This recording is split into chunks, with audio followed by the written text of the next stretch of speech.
அனைவருக்குமே வணக்கம். சற்று முன் கிடைத்திருக்கக்கூடிய ஒரு மிக மிக முக்கியமான செய்தி ஒன்று வெளியாகியுள்ளது. சற்று முன் செந்தில் பாலாஜி கொடுத்த வாக்குமூலம். ஸ்டாலின் அதிரடி கைது. கோபாலபுரம் பெரும் அதிர்ச்சி. இது மாதிரி பார்த்தீங்கன்னா செய்திகள் வெளியே இருக்குது. இப்போ அதிரடியாக பார்த்தீங்கன்னா திமுகவில் ஒட்டுமொத்தமாக கூட்டாரமே பார்த்தீங்கன்னா தற்போது குண்டோடு கைதாகக்கூடிய நிலைக்கு தள்ளப்பட்டிருக்காங்க. ஏன் அப்படின்னு பார்த்தீங்கன்னா செந்தில் பாலாஜி கொடுத்த வாக்குமூலத்தின் அடிப்படையில் தான் இப்போ அதிரடியாக பார்த்தீங்கன்னா ஸ்டாலின் அவர்கள் கைது செய்யப்பட போகிறாரு அப்படின்றத அனைவருக்குமே தெரியும். இப்போ அரசியலில் ஒரு மிகப்பெரிய பரபரப்பான ஒரு சூழல் ஏற்பட்டிருக்கு இல்லையா? வரலாற்றிலே முதல் முறையாக தமிழகத்தில் பார்த்தீங்கன்னா ஒரு மிகப்பெரிய புதிய ஆட்சி அமைந்து திமுகவுக்கு எதிராக உட்கார்ந்திருக்கக்கூடிய சூழ்நிலையில் இதனால் பொறுத்து கொள்ள முடியாத திமுகவினர் பார்த்தீங்கன்னா அதிரடியாக அவர்கள் செய்த அனைத்து விஷயமே பார்த்தீங்கன்னா இப்போ வெளியே வந்திருக்கு. இதில் முக்கியமாக செந்தில் பாலாஜி அவர்கள் பார்த்தீங்கன்னா அவர் செய்த சம்பவத்தின் அடிப்படையில் கரூரில் என்ன செய்தாரோ அது உண்மைதான் அப்படின்ட்டு தெரிய வந்திருக்கு. இப்போ அதிரடியாக பார்த்தீங்கன்னா செந்தில் பாலாஜி அவர்கள் தலைமறைவாக இருக்காரு. இன்று நேற்று முழுவதுமே பார்த்தீங்கன்னா செய்தி ஊடகங்களை பார்த்தீங்கன்னா நாம் பார்த்திருக்கிறோம். தற்போது ஏர்போர்ட்டில் அவரை சுற்றி வளைத்து கைது செய்து நடவடிக்கை செய்திருப்பது ஒட்டுமொத்த திமுகவிற்கு ஒரு மிகப்பெரிய ஒரு அதிர்ச்சியை ஏற்படுத்தியுள்ளது.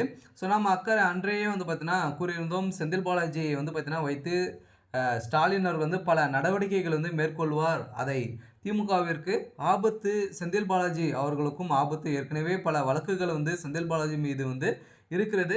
இதை உணர்ந்தாலோ செந்தில் பாலாஜி அவர்கள் அவரது எம்எல்ஏ பதவியும் பார்த்தீங்கன்னா தக்க வைத்து பல வழக்குகளில் இருந்து வெளியேறுவதற்கு முயற்சிகளை எடுக்கலாம். ஆனாலும் பார்த்தீங்கன்னா மீண்டும் மீண்டும் ஆளும் தாவேக்காவை பார்த்தீங்கன்னா சீண்டி பார்க்கக்கூடிய முயற்சியை ஆட்சியை கலைப்பதற்கு சதித்திட்டம் பார்த்தீங்கன்னா போட்டது தான் ஒரு மிகப்பெரிய தவறாக இருக்கு. இதனால் காரணமாக தற்போது செந்தில் பாலாஜியின் எம்எல்ஏக்கள் பார்த்தீங்கன்னா பதவியை பறிக்க போகக்கூடிய வகையில் அமைந்திருக்கக்கூடிய செந்தில் பாலாஜி அவர்கள் பார்த்தீங்கன்னா இப்போ ஒரு 25 கோடியே 30 கோடி என்று பேரம் பேசிய தாவேக்காவினர் எம்எல்ஏக்களை பார்த்தீங்கன்னா விலைக்கு வாங்கி விடலாம் என்று எண்ணம் அவர்களிடமிருந்து நீங்கள் செய்த ஊழல் போதாது.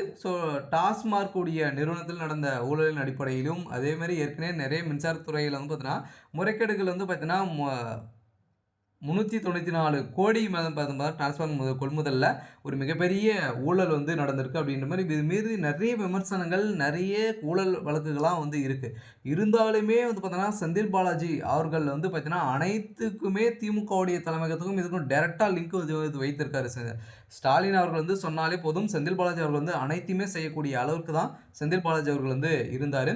இதன் அடிப்படையில் தான் இப்போ குதிரை பேரம் நடத்தியதில் இப்போ அதிரடியாக உதயநிதி ஸ்டாலின் அவர்கள் பார்த்தீங்கன்னா ஒரு பக்கம் அதிமுகவோட பார்த்தீங்கன்னா கூட்டணி வைப்பதாக ஒரு மிகப்பெரிய குதிரை பேரம் பேசியிருந்தாங்க.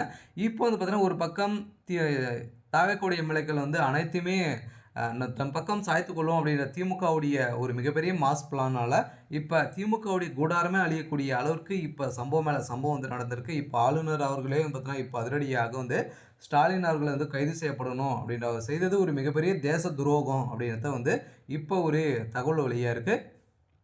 சரி, ஓகே. இன்னைக்கான அப்டேட் இதுதான். மறக்காமல் நம்முடைய சேனலை சப்ஸ்கிரைப் பண்ணி சப்போர்ட் பண்ணுங்கள். தேங்க்யூ.